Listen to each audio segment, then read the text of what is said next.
Based on all the evidence here and the alibis of the people, it's safe to say that only one truth prevails. And that is you are the culprit! Not so fast! Idiot.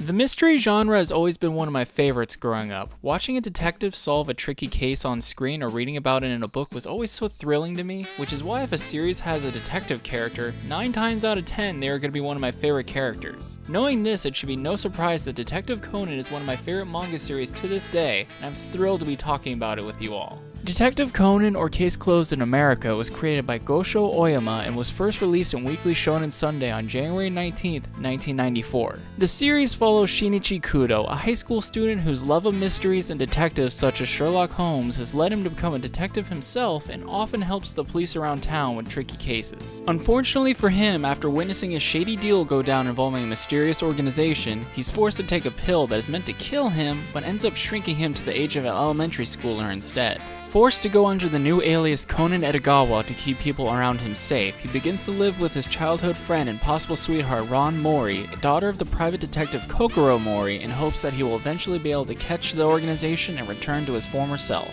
This long journey has led him to solve case after case as they appear before him. So many in fact that the series has over 1,000 chapters full of cases and is still ongoing to this day. My god, this kid has witnessed a lot of death. Since the series has so many cases and still isn't going to be ending anytime soon, I've decided to discuss my favorite cases in parts since it would take way too long to rank them all. And in this video I'll be covering my top 6 favorite cases from the first 13 volumes of the series, showcasing how captivating these mysteries can be. I will be discussing these cases in detail, so let's put the spoiler warning right here. And now that you've been warned, let's get started. Number 6. The roller coaster murder case. Kicking off this list, we have the very first case of the series, a simple roller coaster ride that ends up running red with sorrow.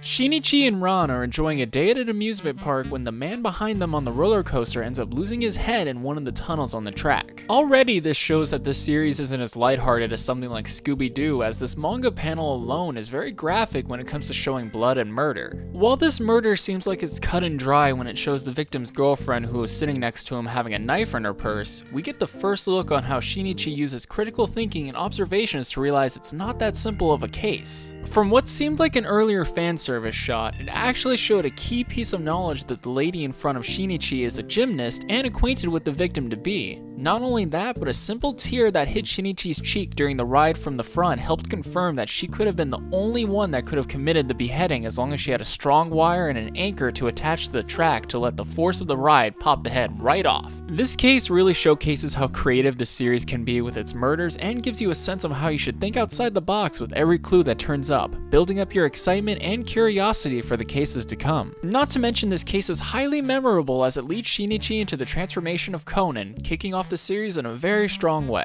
Number 5. Gomora Producer Murder Case. This is the only Detective Boys case on this list, as the early cases the group gets involved in didn't quite grab me as much as this one did. Probably because they didn't involve the mighty Gomora, the Godzilla equivalent in this world, and the key element to this murder case. Thanks to Shinichi's neighbor Professor Agasa, Conan and his mystery-solving friends Ayumi, Genta, and Mitsuhiko all get to see the upcoming Gomora film and meet the actors behind the series. Unfortunately, they happen to be filming the last Gomora movie as the film producer has decided to throw in the towel on the franchise, causing a lot of tension between him and the crew, leading to a very angry person in a Gomora suit stabbing the producer to death, creating a mystery that Conan needs to solve. After asking the professor to help voice his deductions, Conan explains that the lead actor who plays Gomora is the only one that can be the culprit by explaining all the details about the actor's experience as Gomora, the shortcut he used after faking an injury, and his change of shirt that gave it all away. What really captivated me about this case is the relationship between all the actors and directors on set. They had been working together for years, building family-like bonds with one another over a passion project they've held dear to their hearts. Every successful project has a crew like this, which can be seen in panels, interviews, and behind-the-scenes extras. The fact that all of the crew were altering their stories to cover for the murderer once they realized who it was shows that these bonds were unbreakable, even till the end. As Conan puts it in the last panel, the last shot of Gamora's screams on screen are filled with sadness, emulating the feelings of everyone behind the scenes of the movie seeing all their hard work come to an end. Number 4, the MaTendo bombing case. Ah yes, a gaming presentation with Detective Mori as a special guest for his role in an upcoming game centered around mysteries. What could go wrong? Well, when a member of the organization that shrunk Shinichi shows up but ends up getting blown up in the bathroom of the hotel while being eavesdropped on, it's up to the pint-sized detective to figure out who had a transaction with this member for the sake of the case and finding a way to return to normal. This case ends up being a classic misunderstanding as the bomb was not meant for the victim, but rather a game developer who the murderer believed was responsible for his high school sweetheart committing suicide after he left the boxing team. All of this was found out through the simple act of retrieving the wrong luggage, as the hotel's system of checking luggage combined with the MaTendo company requiring all of the employees to use the same kind of suitcase. An unexpected casualty was born from a simple exchange of luggage numbers. Besides the subtle references to gaming companies such as Nintendo, this case had a lot of impact on the overall story. Not only did it remind Conan of his search for the mysterious syndicate, it also showed how careful they are about being exposed, hence them exploding their bar they used for exchanges after only being exposed for a short time. Conan may have succeeded in discovering who murdered the victim, but he lost this round with the organization. Oh well, at least this case had the funniest way of Detective Mori being put to sleep. Ron Mori for Smash! Number 3, Moonlight Sonata murder case. Conan, Ron, and Detective Mori are invited to Tsukikage Island for a mysterious letter sent by a famous pianist, but after arriving on this island, they soon learn that this man has long been deceased, and a string of murders similar to a supposed suicide start to happen on the island, with the key element here being the parts of the classic piece Moonlight Sonata. From the bloody notes to a possible curse, Conan has his hands full deciphering the message behind the music and the tape recordings establishing time of deaths and alibis of all the possible suspects. Fortunately, after this long ordeal, Conan figures out the true murderer was the son of the late pianist disguised as a female doctor, seeking out revenge against the men who murdered his father so many years ago over drug smuggling and made it look like a suicide. Setting ablaze the community center where his father's piano remained, the son eventually ends up burning to death along with it, even after Conan reveals the true message from his father was to live a full life. This tragic turn of events takes it even a step further when the message that summoned the trio to the island was actually revealed as a cry for help, for someone to stop him from going through with the murders before it was too late. This case used the beautiful symbolism behind Moonlight Sonata to convey the feelings of the murderer and the darkness that fell on this island for years. It also shows that even though you can guess everything right, there are some people out there you cannot save, and I appreciate that this chapter conveyed that point to the reader. The last panel talking about the last piece of music played right before the chapter ends with a message saying, "Thank you, little detective," was a really nice touch at the end, expressing how grateful the son was in the end that Conan tried to stop the murders. Number 2, the Night Baron murder case. Thanks to Professor Agasa, Conan, Ron, and Detective Mori are enjoying their stay at a beach in Izu, but they soon discover that their room is only half paid for due to it being part of a mystery tour. Whoever can figure out who the sponsor is among the participants, they get the rest of their room paid for and a computer program titled the Night Baron after the famous masked character and the theme for this case. Only soon after this contest began is it cut short as a murder has taken place as one of the participants dressed as the Baron gets impaled from a long fall, and a true mystery begins for Conan to solve.